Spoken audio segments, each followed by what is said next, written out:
Greetings, everybody. Today we will talk about the definition of marketing, marketing strategy and marketing concept, target audience selection and forecasting demand, consumer behavior and marketing environment, marketing program and marketing mix, product and product life cycle, pricing and pricing strategies, distribution and supply chain management, promotion, customer relationship management, branding and packaging. Now that you have a registered business and ready to operate, you need to attract clients. And in order to attract clients, you need to engage in marketing. Marketing refers to the creation, communication, and delivery of value to customers. It is all about the satisfaction of customers' needs. Hence, marketing strategy, otherwise known as marketing concept, represents a plan for selecting your customers with specific needs, known as target audience, and utilizing the company's resources to develop and implement a marketing program, which entails creating, pricing, promoting, and distributing products to satisfy the target's audience needs, and consequently achieve organizational goals, which in the majority of cases represents securing of profits. Target audience refers to a group of people in a particular territory who may be interested in purchasing a particular product or service to satisfy a particular need. In order to select your target audience, you first need to understand the industry that you want to join with your product or service, and determine who will be your primary customers by selecting between the consumer market, ordinary people known as end consumers, and the industrial market, businesses that sell their products to other businesses or end consumers. You can select both, but you will need to keep in mind the actual end users or ultimate consumers of your product. Then you divide the selected market into market segments with allowance for the characteristics, geographic, demographic, behavioral, etc., that are likely to influence the purchasing decisions of your potential customers. For example, if you are planning to sell skateboards in the US, you will most likely expect young American physically fit males to purchase your product rather than mature females in Thailand who prefer spending their spare time watching TV. Therefore, the relevant characteristics will be territory, age, gender, level of fitness and activity, sport-related attitudes, risk-related behaviors, etc. The three main questions to ask are as follows. Who will my customers be? Why will my customers buy my product? How will they benefit from my product? Once you have identified your target audience, you need to determine whether there are enough customers in the relevant territory willing to purchase your particular product at a price that will let you enjoy profits. This is known as forecasting demand for your product. Successful marketing requires an understanding of consumer behavior. All consumers engage in a decision-making process when they face the need to purchase a product to satisfy their needs. The steps are slightly different for the consumer market and the industrial market, but generally speaking, the process includes need recognition, searching for information, evaluation of options, purchasing a product, and post-purchase evaluation. You need to remember that psychological variables and social trends affect the buyer's decisions.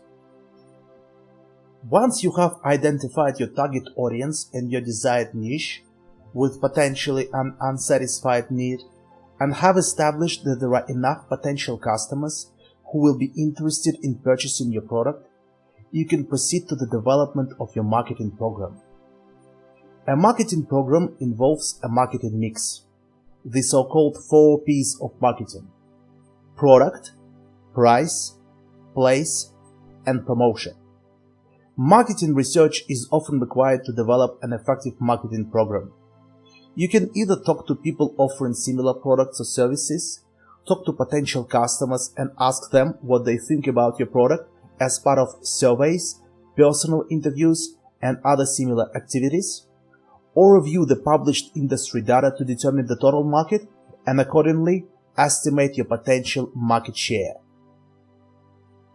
A product is something of value that can be offered to potential customers because it provides a benefit and satisfies a need. Products can be goods or services or a combination of both.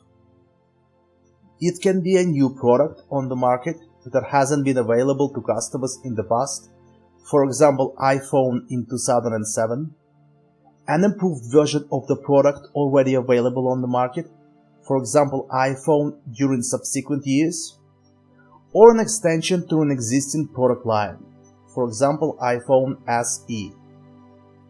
It can also be a product that is already available on the market but is new to the company, for example original Apple Watch. Innovative products and services are often developed by entrepreneurs and small business owners. They focus on profitability and growth by capitalizing on the ideas arising out of their own personal experiences or their research, and they are willing to take calculated risks. Medium and large organizations must also be able to identify product development opportunities to remain competitive. Ideas may come from many different sources: employees of the organization from various departments, actual and potential customers, and other third parties. If an idea has commercial potential, if you can make money by selling your product, the idea turns into a business opportunity. Whatever your idea is, it's important to remember that any product or service will go through what is known as the product life cycle. The stages of development and decline that products go through over their lives include introduction, growth, maturity, and decline. The introduction occurs when a newly developed product enters the market. If successful, the product will grow to attract more and more people willing to purchase it.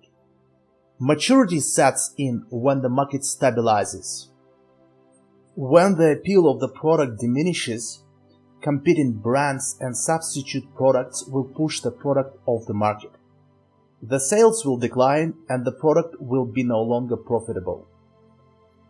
As the product progresses through the stages of its life cycle, its marketing program will have to be adjusted accordingly.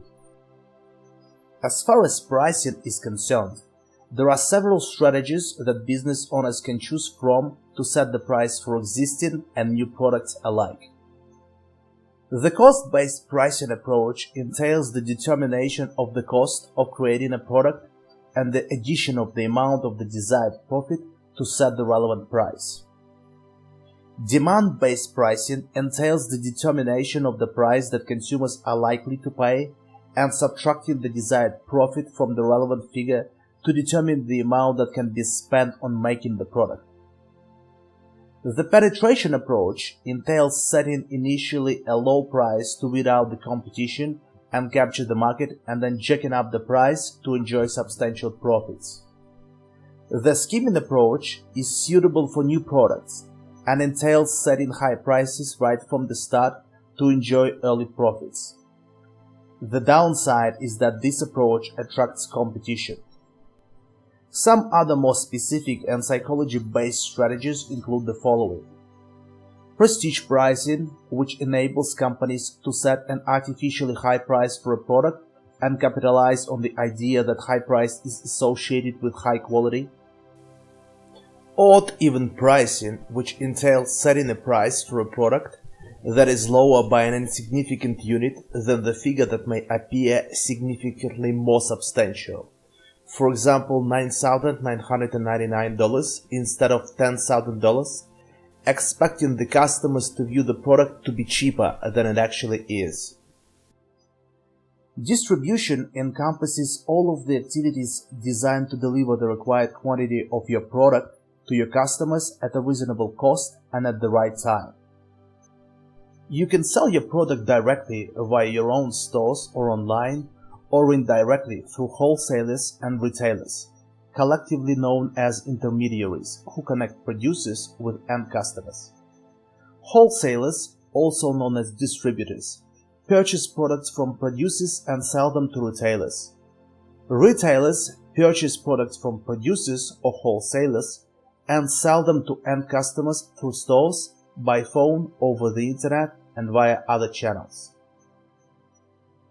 Physical distribution of products requires several activities to be performed, including warehousing, which entails storing products at a storage warehouse or a distribution center, handling of products, which entails physically moving products, and transportation, which entails shipping products from manufacturing or storage facilities to intermediaries or end customers. You can produce better quality products at a lower cost and distribute your products more effectively if you engage in supply chain management. In other words, managing the entire range of activities related to manufacturing and distributing your product. This will require coordination among many different constituent parts, including those preceding the manufacturing stage, like suppliers, and those involved in the distribution of the finished product, for example, warehouses, distributors, wholesalers, retailers, etc. Promotion refers to letting people know about your product and persuading potential customers to buy it. A variety of tools, known as promotion mix, is available to marketers for communication with customers, including personal selling, which entails one-on-one communication with customers, advertising, which entails raising awareness of a product or brand using non-personal communication methods, publicity, which entails getting the company or the product mentioned in various forms of printed or broadcast media, and sales promotions designed to provide potential customers with incentives to purchase your product. The use of social media is the latest trend in marketing, which is associated with numerous advantages, including the low cost of marketing programs. However, staying in touch with your actual and potential customers may in fact be time-consuming. As customers are paramount for the success of any business, many companies engage in customer relationship management, which represents a practice of retaining customers and maintaining strong continuous relationships with them. It encompasses a wide range of activities, but branding occupies a special place. A brand represents a sign that enables a particular product to be associated with a particular company. That sign can be a symbol, a letter, a word, or even a sound.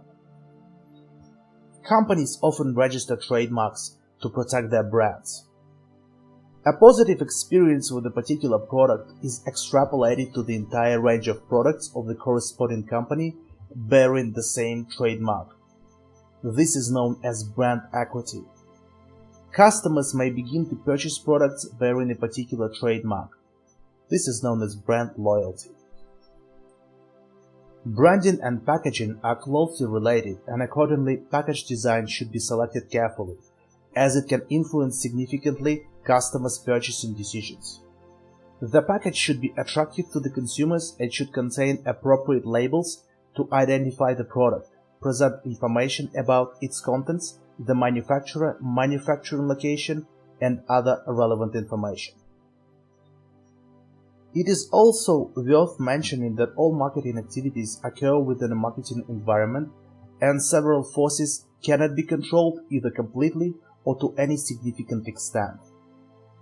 These external forces include economic conditions, regulatory and political activity, competitors, social and cultural trends, and changes in technology.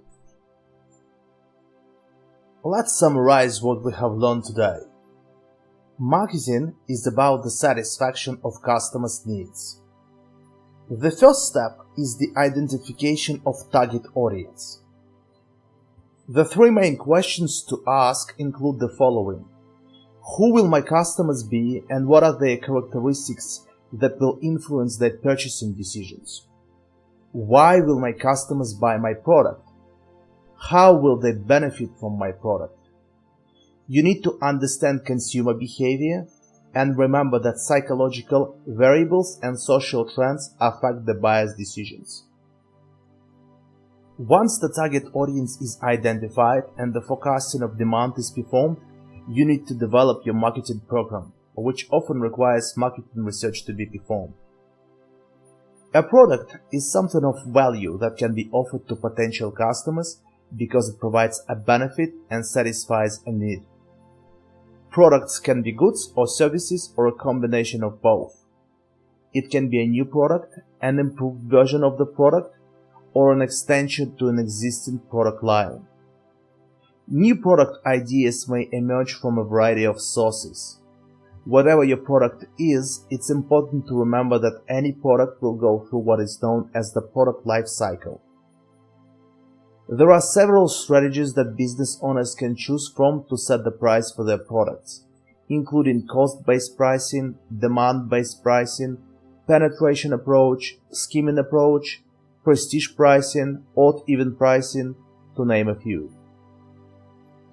Distribution encompasses all of the activities designed to deliver the required quantity of your product to your customers at a reasonable cost and at the right time.